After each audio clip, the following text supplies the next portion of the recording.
Hello there. Got an email from Gabriella today, but before I do, Dave, she got me in trouble yesterday. At least I think it was Dave.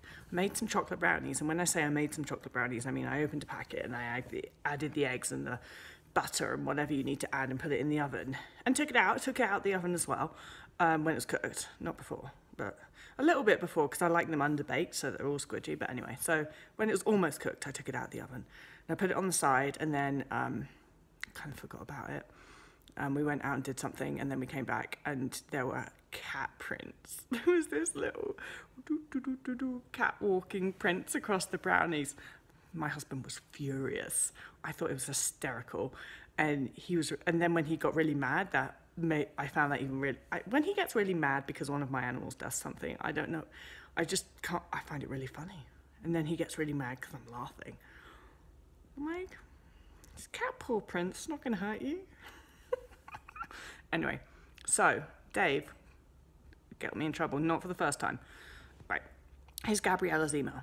Hi Tabitha, I've been full eating disorder recovery since the 1st of September. I'm recovering on my own, but I've been feeling a bit stuck, so reached out to a recovery coach to help me. However, she is adamant I need to weigh myself in order to track my recovery process. The thing is, despite having an eating disorder for 16 years, I managed to stop weighing myself about 6 years ago as it was a compulsive nightmare. I would do it multiple times a day and I would be devastated if the number went up throughout the day. I can't bear to think about how miserable that time was, and I really don't want to ever weigh myself again. I feel it would be too triggering. All of my friends and family say I've gained some weight. I know this is my clothes fit differently. I look better, but still have some more to gain. I know I'm not at a place where I can judge using my own senses whether I'm weight restored, but I trust my loved ones and want to use them as a guide, not the scale. Am I being unrealistic in thinking that I can recover without weighing myself? I just can't think of any number I'd be happy seeing on the scale. My eating disorder will twist whatever it says. Do you advise clients to weigh themselves, keep track of their weight gain, or can you fully recover without playing the numbers game? Thanks, Gabrielle. Okay. Do I advise clients to weigh themselves, keep track of their weight gain? No, not really. Not. One thing that I've learned as a recovery coach is that I can't control another person's recovery. If they want to recover, they will do everything that they can to recover. And if they want to recover, they need to commit to allowing their body to get to their unsuppressed body weight. And I can't make them do that or not. It's up to them. I can encourage, I can support, but it's not my job to make them do anything, because I couldn't. That would be impossible.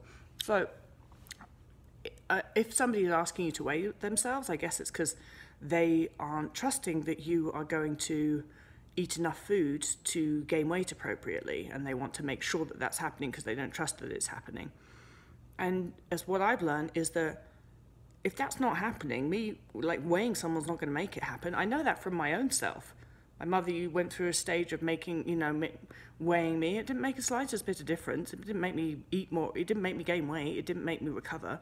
You can't push someone into recovery anyway. All you can do is support them and encourage them and give them some guidance and help them out and give them reality checks and keep them on the path. But if someone's saying, I don't think that weighing is going to be helpful for my recovery, you have to trust that. As a coach, we're working with adults. You have to trust them that they want to recover. And that's not saying that people in recovery always make the right decisions about everything. No, because of course your eating disorder is trying to influence your decisions. But there are certainly things that when we're in recovery, we know best about ourselves. And it sounds to me like you know that knowing your weight right now is not going to be the right thing for you. I'm hoping that will change for you in the future, because when you're fully recovered, we want to rewire your brain to the point where your brain isn't even interested in your weight. I know now that I could get on a scale and the number could be 50,000 million pounds. I wouldn't even care. I don't remember now what I weigh. I don't remember the last time I weighed myself. I actually think it was fairly recently, because I went to the doctor recently and the doctor weighed me, but I can't remember what the scale said, and just because I don't care enough to retain that information. I'm quite forgetful in many things, and that's one of them. My brain's just got too much else going on to remember what that is, because it's not important. I've taught my brain that my weight isn't important, and I hope that you can get to that point. But it sounds right now that you know full well what is right for you and what you need. And I'd say that that's a really wonderful thing. If you are determined to recover, then you'll get there, and you've got to use the things that you know about yourself to help yourself get there. When I start coaching with somebody, there's 3 things that I ask them to commit to, and one of them is commit to not suppressing their own body weight. And if you're at a suppressed body weight, I ask people to commit to gaining weight. That doesn't mean that I set them a target weight, far from it, because I don't believe that I could possibly know what somebody's target weight is. I certainly don't believe that a book could possibly know what someone's target weight is. I think that the only thing that can really know what a person's target weight is that person's body.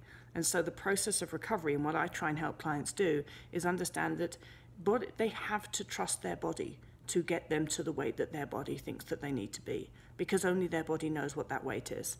Another thing that I've learned as a recovery coach is that it will bite you in the ass if you use a person's underweight weight to motivate them to eat more food, because what happens is, like you've got the BMI scale, and somebody might be at a low BMI, and then I know it might be a thing to weigh them and say, look, your weight's so low, you need to eat a lot more food. What happens, though, is what happens when they get to a BMI that's not so low anymore? What happens when they get to a BMI that might actually be in the healthy range, but is still underweight for their body?